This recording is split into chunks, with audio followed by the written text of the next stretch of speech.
दफ़ा 370 को वापस लाने के लिए लड़ाई लड़ने वाले और कश्मीरियों की बात करने वाले पेशे से एडवोकेट इरफान हफीज़ लोन की कहानियां आपने तो बहुत सी अभी तक सुनी होगी, लेकिन आप जानते हैं जब से उन्होंने सियासत में कदम रखा है लगातार वो समाज की फलाह व बहबूद के लिए काम करते आ रहे हैं और उसके लिए आवाज़ उठाते रहे हैं। इससे पहले वो आज़ाद उम्मीदवार के तौर पर मैदान में थे, लेकिन अब उन्हें इस बार कांग्रेस की तरफ से हिमायत मिली है और उन्हें इसकी तरफ से मैंडेट जब से मिला वो और ज़्यादा मशहूर होने लगे। इससे पहले इनकी कामयाबी के किस्से यूं कहिए या इनकी बेबाकी या इनकी जो आवाज़ आपने देखी होगी जब चीफ जस्टिस DY चंद्रचूड़ के सामने इन्होंने बहस की थी और उस समय कश्मीर का बच्चा कश्मीर का नौजवान बुजुर्ग माँ बहन सबके दिल में इन्होंने घर कर लिया था और किस तरह से कश्मीर की आवाज़ उठा रहे थे।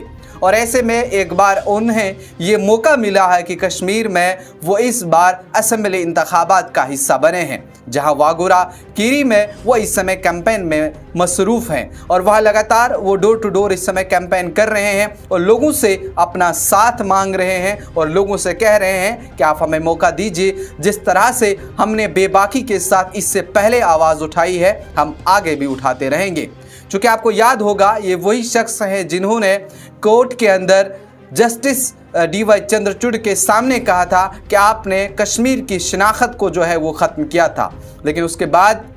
रिजल्ट कुछ और आया था। दफ़ा 370 तो वापस ना हो सका, लेकिन उस पर सियासत भी बहुत ज़बरदस्त हो रही है और हुई भी। लेकिन ऐसे में समाजी काम या फिर आवाम के काम या उसके अलावा सहाफ़ियों से मिलना, उनसे बात करना, कश्मीर इशू पर अपनी बात को रखना, इरफान हफीज़ लोन हमेशा इस हवाले से आगे रहे हैं। लेकिन उन्होंने इस बार अपनी किस्मत का सिक्का आजमाने के लिए कांग्रेस पार्टी का दामन थामा। जब उनसे सवाल पूछा गया आप इससे पहले आज़ाद उम्मीदवार के तौर पर थे, आपने किसी पार्टी की हिमायत नहीं की, लेकिन आप इस बार कांग्रेस में ही क्यों गए? उन्हें कहा कि सबसे पहले मुझे इस समय इस जो इत्तेहाद हुआ है, जो अलायंस इस समय नेशनल कॉन्फ्रेंस और कांग्रेस के बीच जम्मू कश्मीर में हुआ, उन्होंने इस बात का जवाब दिया कि जिस तरह से बीते कुछ वक्त में जम्मू कश्मीर के हालात बने हैं, मैंने मुनासिब समझा इत्तेहाद का साथ दिया जाए ताकि जम्मू कश्मीर को फिर से एक बार उस तरक्की की राह पे गामजन किया जाए जो लोग यहाँ के चाहते हैं।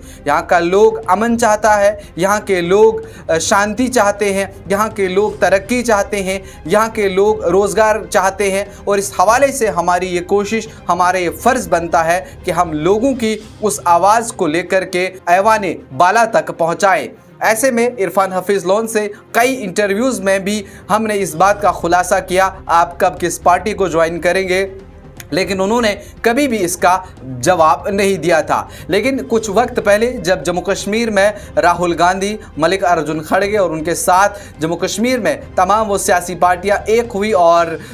लगातार ये बातें चल रही थी कि किस तरह से क्या कुछ चीज़ें हुई, लेकिन उसके बाद एक अलायंस जो है सिर्फ नेशनल कॉन्फ्रेंस और कांग्रेस के बीच हुआ और उसमें से एक बड़ा नाम इनका भी सामने आया जब इन्हें मैंडेट दिया गया। और इस समय वो बारामूला के अंदर ही नहीं बल्कि पूरे कश्मीर के अंदर बहुत ज़्यादा मशहूर अपनी आवाज़ की वजह से हैं। चूँकि आपने देखा होगा उन्हें नेशनल टीवी के ऊपर भी जब वो डिबेट करते हैं तो किस तरह अपनी आवाज़ को रखते हैं और इसी तरह से उन्होंने उम्मीद जाहिर की है कि इस बार बारामूला में जो वागोरा कीरी जो उनकी कॉन्स्टिट्यूंसी पड़ती है, जहाँ से भी उनके चाहने वाले लोग हैं, उन्हें लग रहा है कि शायद वो मुझे इस बार कामयाब बना करके वहाँ भेजेंगे ताकि मैं उन लोगों की नुमाइंदगी कर सकूँ। आपकी क्या कुछ राय है इरफान हफीज़ को लेकर के, उनके ख़यालात को लेकर के, उनके काम को लेकर के? ज़रूर कमेंट बॉक्स में अपनी राय